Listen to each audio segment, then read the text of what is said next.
La primera tesis sobre la que yo voy a hablar es sobre cómo las sentencias de segunda instancia emitidas por los tribunales conservan la calidad de cosa juzgada aun y cuando sean reclamadas en amparo. Esta es una jurisprudencia que fue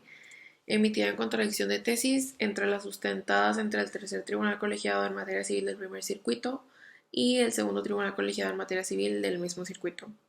Fue aprobada por la primera sala de la Suprema Corte en fecha 9 de agosto de 2006.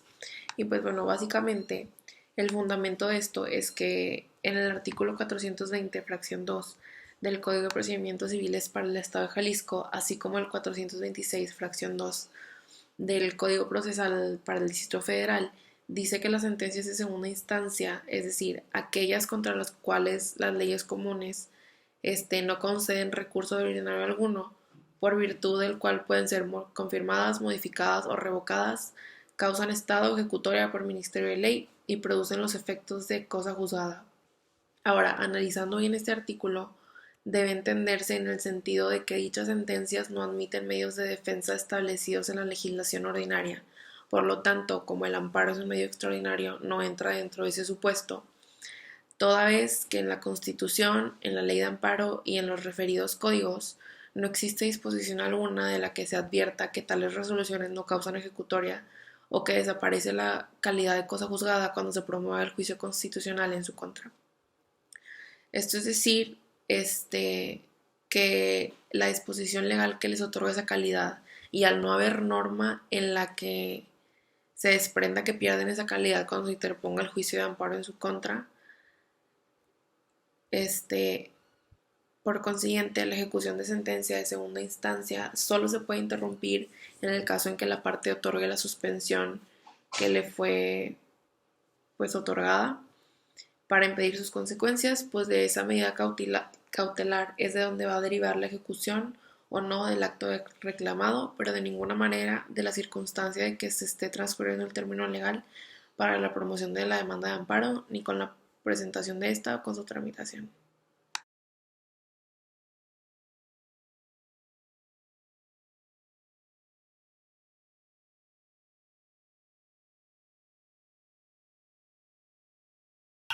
La segunda jurisprudencia que yo voy a explicar fue emitida en contradicción de tesis, aprobada por la segunda sala de la Suprema Corte en 4 de abril de 2018. Y pues bueno, básicamente dice que para la demanda de amparo directo, en el cómputo de plazo para presentarla no deben excluirse los días en los que el tribunal colegiado de circuito al que corresponda conocer de aquella haya suspendido sus labores o esté fuera de trabajo. Esto quiere decir que para determinar el momento en el que tienes que presentar tu demanda de amparo contra una sentencia definitiva, laudo o resolución que ponga fin al juicio,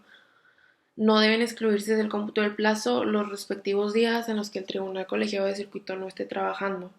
ya que por disposición expresa del artículo 176 de la Ley de Amparo, el cual textualmente dice: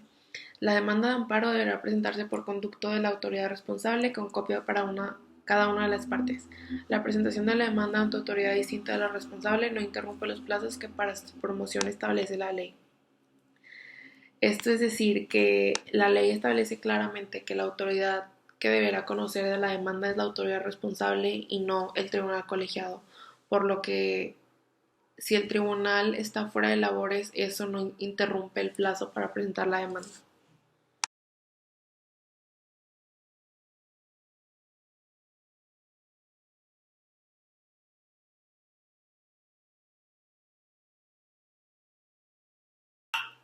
La tercera tesis que nosotros escogimos es sobre la improcedencia del amparo contra el auto que decreta la caducidad de la instancia en el recurso de apelación. Fue emitida por el segundo tribunal colegiado en materia civil del tercer circuito en fecha marzo de 2019. Y pues bueno, básicamente lo que dice esta tesis es que si lo que se reclama a través del amparo es el auto mediante el cual la sala señalada como responsable declaró la caducidad de la instancia en el recurso de apelación que interpuso el quejoso contra la sentencia de primera instancia, resulta claro que al dicha resolución no ser apelable,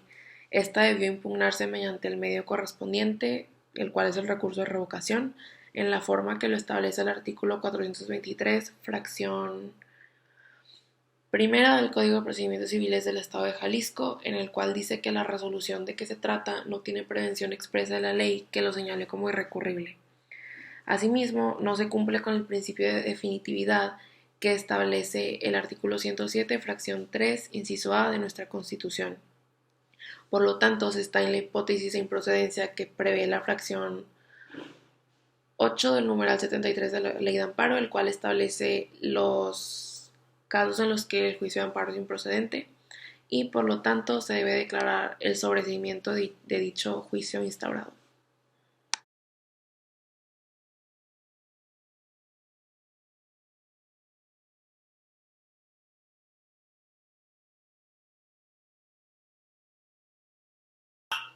Por último, la última tesis que escogimos habla sobre el sobreseimiento por inactividad procesal en el amparo indirecto y para que se actualice en términos del primer párrafo de la fracción 5 del artículo 74 de la ley de la materia, se requiere de la falta de actuación tanto del juzgador como de la parte interesada en el término de 300 días, incluidos los inhábiles. Esta tesis fue dictada por el séptimo Tribunal Colegiado en Materia Penal del Primer Circuito. Y pues básicamente dice que como en el artículo 74 de la Ley de Amparo, en su fracción 5, el cual textualmente dice: procede el sobreseimiento en los amparos directos y en los indirectos que se encuentran en trámite ante los jueces de distrito cuando el acto reclamado, si cualquiera que sea el estado del juicio, no se ha efectuado ningún acto procesal durante el término de 300 días, incluyendo los inhábiles, ni el quejoso ha promovido en ese mismo lapso. Esto quiere decir que se requiere de la concurrencia de inactividad procesal de las dos partes, tanto como de la parte quejosa como de la parte juzgadora, o sea, el juzgador en sí, ya que la ausencia de actuación del tribunal de amparo también es un requisito para que se dé el sobreseimiento. De modo que la falta que alguna de estas condiciones impediría decretar el sobreseimiento, pues dicha como conjunción queda plasmada expresamente en ese artículo que dice: cualquiera que sea el estado del juicio no se ha efectuado ningún acto procesal durante el término de 300 días, ni el quejoso ha promovido en ese mismo lapso. Por lo que, por ejemplo, si en esos 300 días la parte quejosa no ha impulsado el juicio, pero el juzgador hace cualquier actuación para impulsar el juicio dentro de esos días, aun y que la parte quejosa no haya hecho nada, sería imposible decretar el sobreseimiento, ya que, como vimos en ese artículo, es necesario que ambas partes estén en inactividad procesal.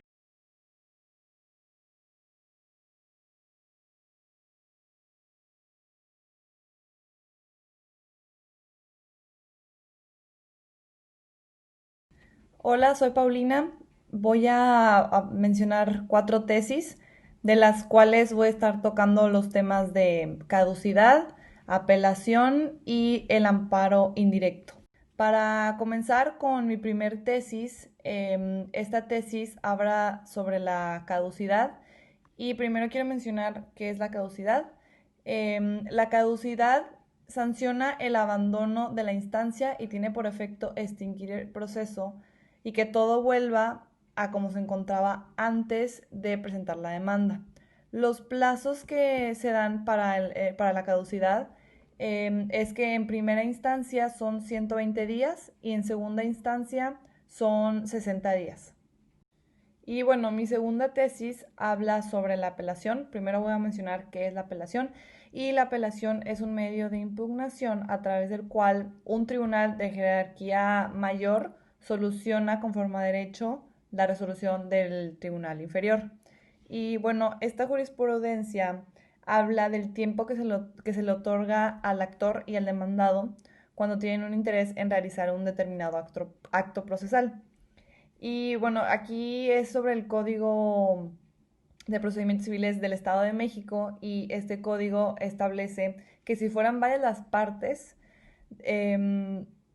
el plazo se cuenta desde el día siguiente al que hayan sido notificados, porque los plazos no son individuales, son común para todas las partes. Y bueno, mi tercer tesis habla sobre el amparo indirecto. Y primero voy a mencionar qué es el amparo indirecto. Es un frente a actos o leyes que no tengan origen en tribunales administrativos, judiciales o del trabajo. Estos son los actos que son realizados fuera de juicio. Y bueno, en esta tesis habla sobre descontar los días de las prestaciones de las demandas, de los días en los que la autoridad responsable suspenda sus labores. Y bueno, por último, esta tesis es sobre la caducidad en la instancia y en resumen lo que dice es que para poder interrumpir la caducidad se necesita un acto procesal de las partes donde manifiesten su voluntad y es así como se